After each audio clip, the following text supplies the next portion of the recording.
Volám sa Natália Lepiešová a som koordinátorkou Mestského parlamentu mládeže v Leviciach. Ako by som charakterizovala mladých ľudí? Myslím, že sú kreatívni, otvorení novým veciam a sú spoľahliví. Práca s mladými ľuďmi je pre mňa veľmi inšpirujúca. Myslím si, že vzájomne sa inšpirujeme navzájom, že vytvárame nejaké nové veci, ktoré sú prínosné ako pre mladých ľudí, tak aj pre celú komunitu.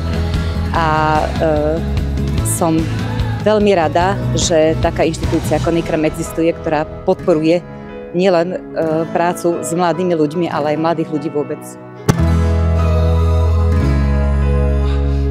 Toto ocenenie si veľmi vážim, je to takým zadosťučinením za prácu, ktorú som odviedla v Mestskom parlamente mládeže počas uplynulých 2 rokov a som v podstate rada, že sa podarilo tento Mestský parlament mládeže znova naštartovať po pandémii.